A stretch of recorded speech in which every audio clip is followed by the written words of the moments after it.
Hi, guys. Welcome to the Area Podcast. This is our third episode, and this episode we will be talking about privilege. Yay! Your name is? Oh, I'm Josie. I'm Miffy. Cue the intro music. The Area Podcast is brought to you by the Anti-Racism in Education Alliance. This discussion-based podcast aims to analyze subjects regarding racism and social justice. We encourage you to talk about similar topics to your friends, family, and surrounding community. Thank you for listening.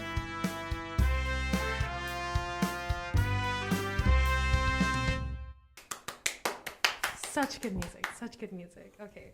Hi, Miffy. How are you? It's been a while. Good. How are you? I'm okay. It's been a long day. I'm kind of excited to talk about privilege. Yay. Okay, let's start by defining privilege. What's your personal definition of privilege? What's my definition? Your definition. Make one up right now. You want to start? Okay, my definition of privilege is having something that someone else doesn't. So it can be like I have an apple. You don't have an apple. That's privilege. But you need to differentiate the right. Yeah. Rights and privilege too. Yeah. But also I think that privilege is the ability to not undergo something. So let's say you had an apple and let's say I was allergic to apples. Yeah. You have the privilege of not being allergic to apples. Yeah. This is very conceptual. That's my definition of privilege. That made no sense. It the does. apple metaphor. It's so confusing. But It makes sense. I think so. Sure, yes. Our listeners will understand what I'm saying. Hopefully. Okay. Hi, what's your definition of privilege? Privilege. The silence is very long. Okay, maybe he doesn't have a definition. No, I agree. I agree. My apple metaphor was perfect. Indeed. Okay. Great. Well, regardless, I think privilege is something that we all have. Everybody in this room has. Definitely. We're very safe right now. I was going to say we're very hungry. We're very full. We're very English fluent. We go to an international school. Yes, we can afford to financially go to an international school. Inclusive. That has the facilities to do a podcast. So take that as you will. We have a lot of privilege. Okay. Yeah. So let's talk about privilege in international schools. Okay. Yeah. Do you want to start on the Western imperialism? Sure. Yes. So, as you know, international schools are based on the idea of Western imperialism. And, so when Western diplomats and businessmen came to Japan, they thought that the local education system was inferior, so they wanted to put their kids into schools that was based on the Western education system, and that's how they made international schools. Interesting. Very problematic. Yeah, and this the number of international schools across the world is growing because more local rich students, they want to receive this education so that they can go to a Western university, and because that is a symbol of success now. Yeah, I think right now there are over 10,000 IB schools, but they're also integrating IB schools with public schools. Yeah. I think you have to pay for it though.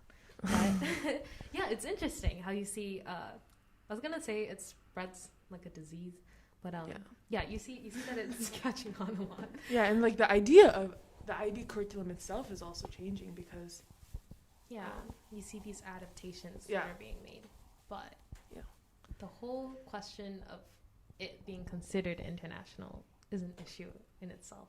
Yeah. But that's a podcast for another day. Okay, privilege. So, we go to an IB school. We have history classes. We have English classes. We have the STEMs. I think that none of that, all those classes wouldn't be important to us if we didn't speak English. Yeah, so when did you learn English? 2nd grade. Okay, I think me too. Like maybe third, fourth grade. Yeah. Yeah. I was put into an all English school. That's why you have to learn English? Yeah, I was like forced into learning it because I went to, I was forced into this like international school in Jakarta, Indonesia. And yeah, I could only like count numbers. Yeah, that's like throwing you in the deep end. I know. Okay, well, I had an English tutor. Okay, despite this, I think that for third culture kids, kids who travel around a lot, or even like children in general, like it's very common to learn English, but then when that overtakes your mother language, it's a whole nother issue. So you were talking about Western imperialism and how they wanted to send their kids into these private institutions instead of the public local ones. Well, I was doing some research over the summer, and you see the same thing with Japanese imperialism. So when you look at Japan's occupation in the Philippines, Korea, Taiwan, they use their educational rescripts to kind of suppress the language, specifically the language. I think like you weren't allowed to speak your native language, and then you had to speak in Japanese. And of course, all these schools that they established underwent these imperial rescripts for these education, and they had to speak Japanese. Two issues that I see with that. One, you're kind of losing your cultural identity by merely losing the language. Two, it's suppressing the identity as a whole, the nation's original mother identity as a whole. And I think that the same concept is applied to learning English today. I think, because like you know how you have to take ELS, English language support. Yeah, I had an EAL. It might be ESL. It's different. ESL. It's something like that. Something where you have to take this mandatory additional course if you can't. Yeah. Okay, I understand that. The course is developed in English, but I don't understand how it can be, called international. Like, I don't expect this whole change for, like, it's going to be weird if, like, international baccalaureate was called, like, Western baccalaureate, you know? Yeah. But then I feel like at the same time, so that the children can catch up to their classmates, because like, I mean, you're gonna be left behind if you're not able to it's a disadvantage. speak English. Yeah. So. And it's sad that you're set back so much by this disadvantage in language as well. But I think you see that in a lot of students today, especially in like middle school. I think middle school and then elementary is where this whole like you need to be good at English thing is pushed, especially with reading and things. I think it's sad, but right now it is what it is. I think English has a lot of capital in terms of Western education. Definitely, systems. And you have a lot of access to knowledge, like the internet, readings. I think a lot of textbooks, JSTOR articles, scholarly articles a lot of them are written in English, if not translated. And I think that because English has all this opportunity held within, just by being able to have this literacy in it, you already open yourself up to this advantage. And I think that that's the main justification for it to be considered international. But yeah. Yeah, and I feel like students here, because of all this access to things, because we can speak English, we tend to misunderstand and believe that English is so superior and the Western culture is so superior. Yeah. And that I think is also amplified by the fact that, like, for example, when I talk to Japanese students, they're all like, oh my gosh, you can speak English? Like, they think you're so amazing because you can speak English. And I think that like fuels that. And then because of that, you kind of, some people might like be condescending towards like local students. Yeah, people who can't speak English. Yeah. I think. Okay. This is completely up for debate, but some international schools don't let you speak anything other than English while you're on school grounds, while you're on school campuses. What do you think about that? I think by doing that, you are forcing. It's like kind of like, oh, the English language is more superior than your mother tongue. Yeah. Kind of message. I think Yeah, I think that's like the undertone Yeah. that they don't acknowledge, but also the whole justification is like inclusivity. So Yeah. the whole thing about like accessibility. But I Least- think yeah, but I code think- switching too. Yeah, code switching. But I think that actually suppresses bilinguality, Yeah. because you're saying that this language, like it's not you can speak both, like please speak both, it's only speak English. Yeah, and I think like my true language Yeah. is actually like mixing my Japanese and English. Oh yeah, for sure. Right? Code switching and stuff. Yeah. Yeah, I think especially when you learn languages at a young age, like for me it's French, Japanese, and English. Sometimes like I can't form a single sentence that stays with one language. Yeah, I feel you. Like I it's feel hard. you. It's hard to translate. It's also hard to get like that like emotive across. Yeah. And when people feel like it's a sense of exclusion, it's like I understand that the other person may not be able to understand what I'm saying, but it's also it's a part of me culturally. Like this very, I was gonna say melange. That's French. Mixed. This very mixed identity that I have. Yeah. That it's hard to get across. So I think that I understand the side of language being excluding to some people. I understand how they may feel that way. However, they have to understand that it's a part of us. It's not the intention to exclude others. And I think that's always important to acknowledge. But also, bilinguality in itself is very much a privilege. Yeah. Because, yeah, you get to take advantage. You get to participate culturally in the local community if you speak that language, of course. And also, you get to have these conversations with people in university and things like that. So, yeah, I think it's an advantage. Language in general is an advantage that we don't really consider as international kids. I think that we need to talk about it a lot more. Talk about our motivations. Yeah. Because essentially, all we're gonna do is, I think the majority of us are gonna apply to Western universities, if not English-based programs here in Tokyo, and then it kind of promotes the whole cycle of international schools, which isn't a bad thing, I have to say. Yeah.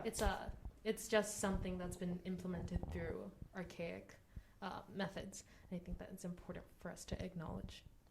So, yeah. Okay. Yes. You want to talk about Eurocentric curriculums? Eurocentric curriculums. Eurocentric curriculums. Yeah. Okay. So we see that everywhere in all the classes, literally. Yeah. We see it in art. Art. The Renaissance is like praised as the pinnacle of okay, like artistic development. Let's talk about art real quick. I Sure. think it's a privilege for us to be taught how to understand art. I think, but the type of art that we're exposed to is very much a secluded group of art, which isn't an issue at all. It's just hard to justify it as a diverse curriculum when you see very much the progress of Western art. So you see the Romantic era, you see Baroque. You see this development, but you don't necessarily see the development of African art, let's say. But I think modern art, when we look at it, we see a lot of diverse artists. Yeah. But yeah, I think it's a privilege to be able to recognize these classical works. But I want to see more artworks. I want to see more artworks in our curriculum. I want to see more artworks everywhere. I think that also applies to like music too, right? Music, like fine arts in general. Yeah, like you know how classical music. Yeah. It's called classical as in old, but it's really only the Western traditional old music. Yes. Which isn't like, oh my God, let's go change the definitions of all these things. Yeah, It's because just they are still amazing people. Yeah, of course. You just need to acknowledge that it is one narrative that's been written, and not necessarily the others. I understand that some people aren't interested in learning things other than Western art or Western music, but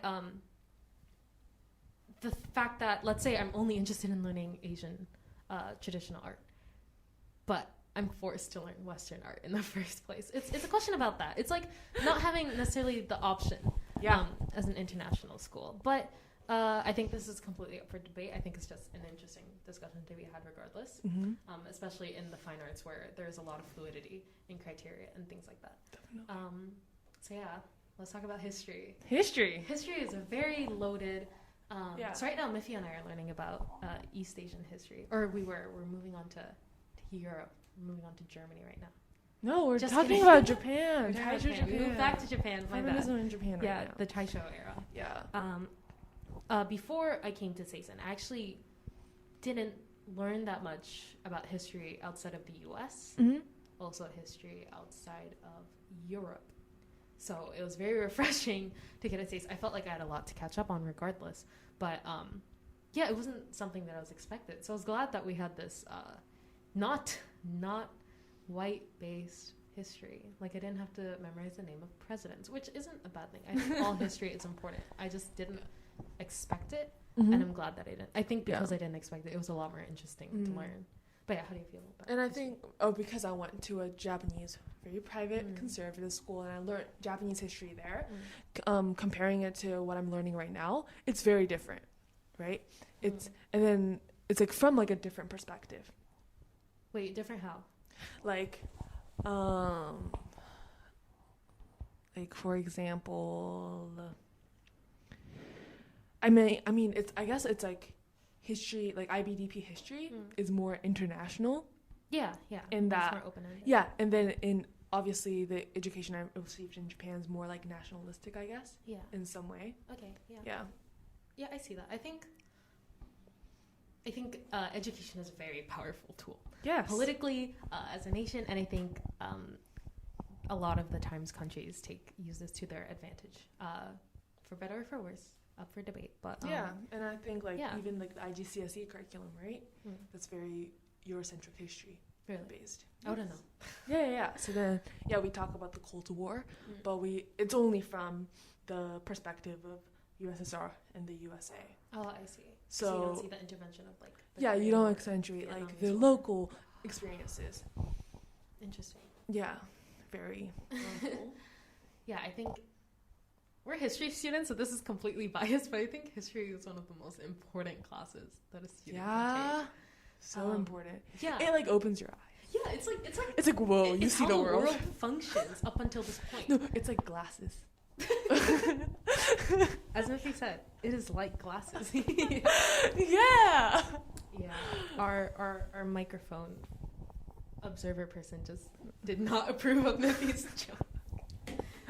But but yeah, I think it's very important just because it's how the world functions. You can also apply it to future instances. Like you can say like, oh, because this happened here, it could happen in the future.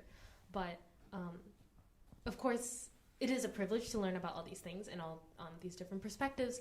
But the whole fragmentation in perspectives is a lot harder. Like history, as Mr. Ganger likes to say, is always going to be biased to a certain extent. Yeah. Bees in a bonnet. Stop. Hello, E.H. Carr. listeners. E.H. Carr, yes. What is history? What is History by E.H. Carr for the listeners who are curious? But yeah, there's a lot of bias in history, but I don't think... Okay, I always like to look at the bright side of things, but I don't think bias is a bad thing because you kind of see one perspective amplified. You just have to make sure to include the others. Yeah. Yeah, I think... so as you know, like, history is written by the victors. The victors, yes. As Churchill says. A very much secluded group. So yeah, it's a shame that sometimes things get lost in history. Yeah. And what is presented is the history that wasn't lost, is a history that was preserved. And that is what is presented to these private school kids, us, international kids. This is what we're exposed to. Again, which isn't a bad thing. It's just very concentrated into one perspective, which I think we can learn from. I think we can adapt in order to learn more. Yeah, it's all about learning more. I just want to learn more. And like, from different perspectives. Yeah. English classes. English, okay. English classes. Yes. Literary theory. I think that's very good. Yeah.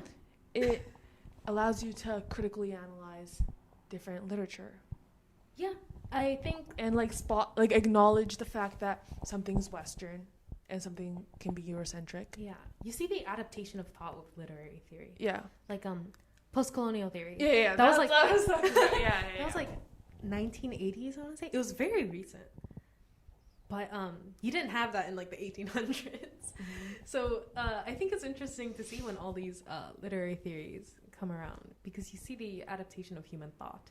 Like, oh, this was when we colonized things. We're not there now. So let's acknowledge that in how we study our texts. And I think, it's so important because that kind of shapes our conversation. Yeah. Around like certain texts, right? Oh, yeah. Because we do read a lot of literature that is written by white, cisgendered males. And they're all dead. They're all dead. Which, I think what's presented to us, like we study these things that are considered classical, like consider Shakespeare, Elizabethan English. We all love it. We all love it. No one understands it. I understand it. Well, no, I think we're told to appreciate it as this great work of art, but it is limited. Yeah. Because it's English and it's only English, and you don't see like a equivocal appreciation of texts that are maybe translated from Asian. But also I understand that because it's kind of hard to get the same essence when a text is translated. But that's a lot of things get lost in translation. Yeah, that's another discussion. But either way, I think English class is still a huge privilege to be able to read so many texts. Yeah. Whether they be from white cisgendered males or not. Mm-hmm. I think it's a good opportunity for us to be exposed to what is considered the mainstream text. Yeah. And I think that gives us an advantage to be able to acknowledge other texts in the first place. So I think that it's a good foundation. Okay, let's talk about STEM. Yes, super quickly. STEM. Sam, I can talk a little bit about science. I think we can go a little bit over the time. Okay. Yeah. So yes. STEM. Yeah. So, science is I am very a woman in STEM. Yeah, very glorified. Glorifies like Western progress, right? The way science is taught. We're like, oh, so the Greeks started questioning things, right? And like Aristotle, etc. And then polymaths. And then we were in the Dark Ages until the scientific revolution. Even though the China invented hot air balloons and gunpowder without relying on like white people. China invented the number 0. Yeah. And like everything that starts with AL, so like alcohol. Okay, hey guys. Quick intervention. Miffy was wrong. She meant Arabic. Not China. Sorry. Not China. So sorry about that. And AL, alkaline? Yeah. Alkaline, algebra. Alchemy. Like Aladdin. Stop saying Aladdin! Okay, bye. Enjoy the rest of the podcast. Yeah. Aluminium. I don't know if that's... Yeah, like Aladdin, apparently. Yeah, I was talking to Mr. Kibulis about this. Yeah. And then at the end, like the Age of Enlightenment is very... The Age of Enlightenment. It puts Western people at the forefront of like scientific progress. Right. And and like there's a metaphor in science that's like, oh, standing on the shoulder of giants. And by acknowledging that these Western, like very prominent like scientists and individuals were only able to do what they were able to do because of like non-Western people, we shall acknowledge that. Yeah, I think also gender plays a huge part in STEM. Yeah. Like, what we're told up until now, I think I've seen maybe 2 female scientists mentioned in our curriculum. Never mind. Even like mathematicians. Yeah. Yeah. So, very privileged to learn sciences. However, when we look at it historically, there's a lot that we're not taught. Even like gender biases in like medicine, for example, right? Yeah. And I think like as an international school, because we're already in this bubble of like an all girls environment, and where we I think where we don't experience misogyny as much as like a co-ed school, we need to expose like students to the reality. Right. We need to make sure that there's like a permeation. Yeah, so that they're not like taken aback when they go to university. Yeah, for example, I think. Right. Yeah, there should be an exposure, especially in our high school stage. I think it'd be a lot less shocking. Yeah. When you get to university. Okay. Wealth and elitism. Mm-hmm. I think it's very hard to acknowledge that in international schools. Yeah. Because uniform, that's there, so like, there's not a huge discrepancy. It's not like I personally don't think uniform is like to like suppress the expressionism of a student. Like, we can do that with like our hair, but like I personally don't think uniform is a suppression of identities. But I think it's more like just making sure that everybody feels equal, the same. Yeah. But yeah, I think that. But regardless, if you go to an international school, it's gonna be the experience is gonna be very different from a person who can barely afford to go and a person who is going with no financial struggles whatsoever. But again, international private school, very privileged. But it's important to acknowledge that the experiences are going to differ regardless. Yeah, so I feel like here it's very difficult to talk about like money in general, right? In Japan too. Yeah, in general. Yeah, in Japan. Yeah, I don't know. I don't think you'd even hear discussions about money in like the workplace, university, even. I'm trying to think if I've ever talked about money in the States, because it's very sensitive, because it's not you, it's your family. Yeah. It's your history. And well, either way, I think it's a privilege of us to be able to not have to disclose that information within a private school. Mm-hmm. Yeah. Okay, personal anecdote time, and then we'll wrap it up. So, with privilege, we go to an anglicized school. We speak English very commonly here. Miffy, why is your name Miffy? Huh. Well, my real name is Mifuyu, but when I went to an international school, they were like, "Oh, it's hard to pronounce it." Hence, my nickname is now Miffy. How about you, Josie? Well, what's your real name? My real name is actually Tilo, but my parents pronounce it differently because, like, again, different cultures. And like I was like, I'm not gonna deal with that. Like, if you guys can agree, I'm gonna make my own name. But yeah, I went on to use Josephine like earlier on, and then that just kind of got abbreviated to Josie. But yeah, it's like Josephine is the most like English out of all my names. So I think it's really obvious now why I chose it. But I don't think it was like, I didn't think about it when I was younger. Like it's just like, oh, this is the most common. Like, this is the most like biblical. Mm-hmm. So it's a lot easier to relate to. But yeah, and it's also to like conform to this like Western standard, and like it shouldn't have to be that way. Mm-hmm. Again, we're very privileged to be here, but I think from a very young age, no child should be able to have to change their name for other people's conveniences. Yeah. And then because your nickname starts to feel more like you. Yeah. Rather than your real name. Yeah, so then your real name has like cultural value. Yeah, so that leads to loss of like native culture, right? Yeah. Sad. Very sad. But I think it's another podcast. Yes. To be able to delve into that. Either way, okay. Thank you, everybody, for listening. This was a longer episode, and we apologize for that. So sorry. Miffy, I enjoyed talking to you. Me too. Okay, great. Thank you. Bye. Bye.